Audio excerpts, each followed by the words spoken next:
नमस्कार, मैं हूं जूली। आप इस वक्त देख रहे हैं the India top Bihar bulletin में आपका स्वागत है। खबरों की तरफ बढ़ने से पहले एक नजर डालते हैं सुर्खियों पर। 10वीं और 12वीं की परीक्षा में बैठने से पहले लेनी होगी वैक्सीन। नीतीश कुमार के गृह जिले में जहरीली शराब से 6 लोगों की मौत। बीपीएससी ने निकाली नए साल की पहली वैकेंसी, 286 पदों पर मांगे आवेदन। बीजेपी जेडीयू के झगड़े में कूदे चिराग, कहा दो मुहा साफ है जदयू। शिक्षकों की काउंसलिंग में गड़बड़ी हुई तो 24 घंटे में होगा एक्शन। अब चलिए बढ़ते हैं बिहार की आज शाम तक की बड़ी खबरों की ओर विस्तार से।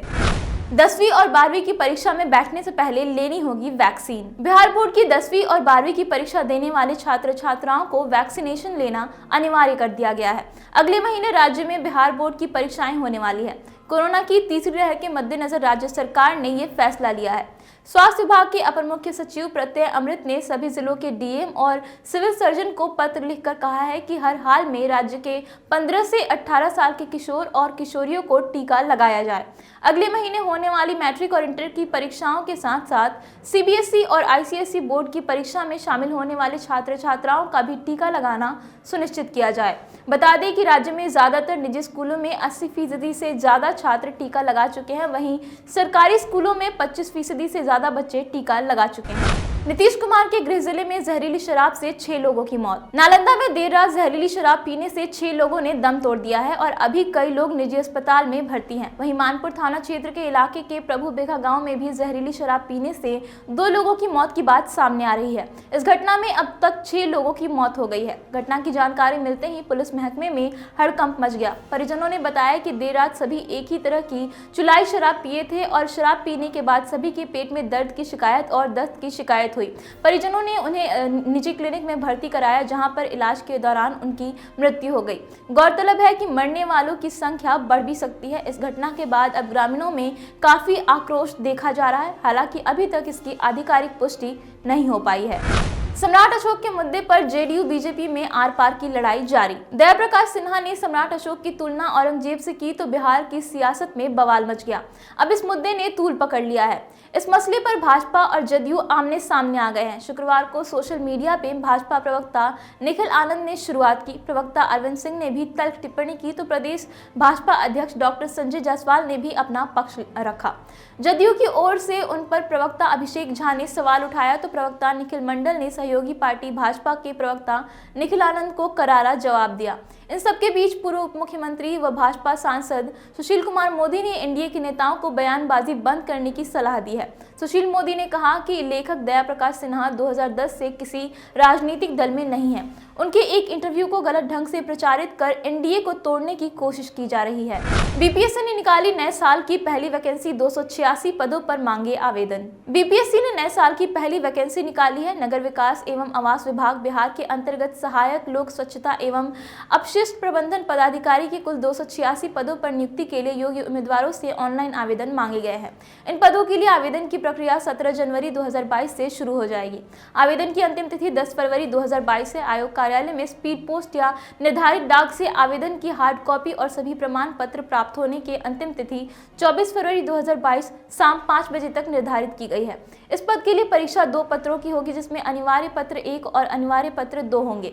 अनिवार्य पत्र 1 में सामान्य अध्ययन विषय होगा जिसकी परीक्षा अवधि 2 घंटे होगी और प्राप्तांक 100 होंगे। अनिवार्य पत्र द्वितीय में परीक्षा ठोस एवं तरल अवशिष्ट प्रबंधन से जुड़ी होगी, जिसकी अवधि भी 2 घंटे होगी और प्राप्तांक 100 होंगे, यानी कुल 200 अंकों की परीक्षा होगी और इसमें इंटरव्यू नहीं होगा।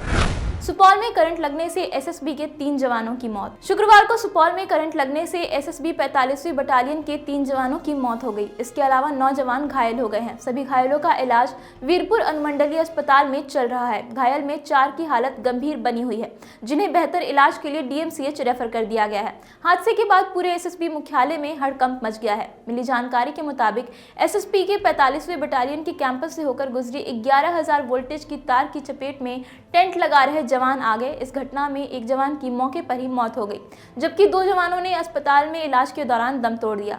एसएसबी के सूत्रों का कहना है कि ट्रेनिंग कैंप से होकर जा रहे हाई टेंशन तार गुजर रही है, उसे हटाने के लिए कई बार बिजली विभाग को पत्र लिखा गया, लेकिन बिजली विभाग के अधिकारियों द्वारा संज्ञान नहीं लिया गया, जिसकी वजह से अब ये हादसा हुआ है। शिक्षकों की काउंसलिंग में गड़बड़ी हुई तो 24 घंटे में होगा एक्शन। लंबे समय के इंतजार के बाद अब बिहार में शिक्षक नियोजन की प्रक्रिया शुरू होने वाली है। राज्य सरकार ने कोरोना महामारी के बीच 17 से 28 जनवरी के बीच नियोजन इकाइयों के जरिए काउंसलिंग की प्रक्रिया शुरू करने का निर्देश दिया है, लेकिन इस बार शिक्षक बहाली के दौरान गड़बड़ी की शिकायत पर ज्यादा सख्ती देखने को मिलेगी। अगर काउंसलिंग के दौरान नियोजन इकाई में किसी तरह की गड़बड़ी होती है तो संबंधित जिलों के डीईओ 24 घंटे के अंदर इसकी सूचना डीएम को देकर वहां की नियोजन प्रक्रिया को न केवल रद्द करेंगे बल्कि दोषियों पर कार्रवाई के लिए अनुशंसा भी करेंगे। इसके साथ ही नियोजन केंद्रों पर कोरोना से बचाव के लिए भी तमाम इंतजाम किए जाएंगे। शराबबंदी को लेकर पटना हाईकोर्ट ने लगाई सुप्रीम कोर्ट में गुहार। बिहार में लागू शराबबंदी कानून की वजह से अदालतों पर बोझ बढ़ता जा रहा है। गिरफ्तारी से लेकर अभियुक्तों द्वारा जमानत की अर्जी देना, इस सारी प्रक्रिया में न्यायालयों पर दबाव बढ़ता जा रहा है और कोर्ट का कामकाज बाधित हो रहा है। बिहार में शराबबंदी कानून लागू होने के कारण जमानत याचिकाओं में भारी बढ़ोतरी हुई है। पटना हाईकोर्ट ने जो जानकारी दी है उसके अनुसार लगभग 25% नियमित जमानत याचिका केवल शराबबंदी से जुड़ी हुई है। साथ ही पटना हाईकोर्ट ने कहा है कि जजों की स्वीकृत पदों से आधे से भी कम के साथ फिलहाल काम करना पड़ रहा है, इसीलिए याचिकाओं के निपटारे में भी विलंब हो रहा है। बताते चले कि chief justice of India NV Ramana ने कुछ दिन पहले शराबबंदी कानून की आलोचना करते हुए कहा था कि ये कानून अदालतों पर बोझ बना रहा है। शंभू मंटू गिरोह वाले डॉन को तेजस्वी देंगे एमएलसी की टिकट। बिहार में 24 सीटों पर होने वाले एमएलसी चुनाव को लेकर सियासत इस वक्त गर्म है। आरजेडी ने अपने सभी उम्मीदवारों के नाम लगभग तय कर लिए हैं, लेकिन मुजफ्फरपुर के इलाके से विधान परिषद की स्थानीय निकाय वाली सीट पर तेजस्वी उत्तर बिहार के बड़े माफिया गिरोह शंभू मंटू वाले शंभू सिंह पर दांव लगाने जा रहे हैं और अब इसे लेकर चर्चा तेज हो रही है। शंभू सिंह ने अपनी उम्मीदवारी को लेकर आरजेडी सुप्रीमो लालू प्रसाद यादव और नेता प्रतिपक्ष तेजस्वी यादव से मुलाकात भी कर ली है। शंभू सिंह की पहचान एक माफिया डॉन के तौर पर रही है, लेकिन अब वो राजनीति में आने का प्रयास कर रहा है। यही वजह है कि उसने आरजेडी के जरिए विधान परिषद पहुंचने का जुगाड़ भी कर लिया है। मांझी ने फिर की भाजपा की फजीहत, कहा कब तक हमारा निवाला छीनोगे। बिहार में बीजेपी पर अब एनडीए के ही घटक दल हमलावर होने लगे हैं। उधर सम्राट अशोक के मुद्दे पर जहां जदयू ने भाजपा के साथ आर्या पार की जंग छेड़ दी है, वहीं दूसरी तरफ मांझी ने भी अब भाजपा की फजीहत कर दी है। उत्तर प्रदेश के मुख्यमंत्री योगी आदित्यनाथ दलित के घर भोजन करने गए, जिसके बाद ट्विटर पर जीतनराम मांझी ने ट्वीट कर लिखा, चुनाव आया तो कई दलों के नेता दलित आदिवासी परिवारों के घर में भोजन करने जाएंगे। उनके विकास का हिसाब खाने वालों, आखिर कब तक हमारे लोगों का निवाला छीनोगे। हालांकि मांझी ने अपने ट्वीट में किसी भी नेता का नाम तो नहीं लिया, लेकिन सभी को समझ आ रहा है कि उनका निशाना किस पर था। बीजेपी जेडीयू के झगड़े में कूदे चिराग, कहा दो मुंहा सांप है जदयू। लोजपा रामविलास के प्रवक्ता चंदन सिंह ने कहा कि हमारे पार्टी के राष्ट्रीय अध्यक्ष चिराग पासवान ने भाजपा को पहले ही समझाने की कोशिश की थी कि जदयू दो मुंहा सांप है। उन्होंने कहा कि संजय जायसवाल ने जो कुछ भी कहा है उस पर नीतीश कुमार खुद तो कुछ नहीं बोल रहे, लेकिन अपनी बातों को पार्टी प्रवक्ता के जरिए बुलवा रहे हैं। उन्होंने कहा कि जब भी नीतीश कुमार को कुछ बोलना होता है वो कभी मांझी को चाबी लगाते हैं, कभी उपेंद्र कुशवाहा को, और इस बार उन्होंने अभिषेक झा को चाबी लगाई है। उन्होंने कहा कि ये बेमेल की सरकार है, इनकी नीति, सिद्धांत और विचार मिलते नहीं हैं और ये मतलब की यारी है जो कि बहुत जल्द टूट जाएगी। 33 फर्जी शिक्षकों पर गिरी गाज। आरा के जिला शिक्षा पदाधिकारी प्रेमचंद ने 33 शिक्षकों और हेडमास्टर को शो कॉज किया है। दरअसल ये सभी गलत सर्टिफिकेट पर हेडमास्टर के पद पर प्रमोशन पाने वाले शिक्षक हैं। शो कॉज का जवाब सकारात्मक नहीं पाए जाने पर कार्रवाई की जाएगी। इससे पूर्व 21 हेडमास्टरों का प्रमोशन रद्द किया जा चुका है। हालांकि शो कॉज को लेकर शिक्षा विभाग के गलियारे में तरह तरह की चर्चा चल रही है। कुछ शिक्षकों का कहना है कि जब 21 शिक्षकों का प्रमोशन रद्द किया गया तो 44 की सूची में से 23 अन्य को शो कॉज का क्या मतलब है, जबकि 2 बार पहले ही शो कॉज किया जा चुका है। रवि किशन ने दलितों के घर किया भोजन तो भड़क उठी राजद। कल यानी शुक्रवार को फिल्म अभिनेता और गोरखपुर सांसद रवि किशन ने दलितों के घर भोजन किया था।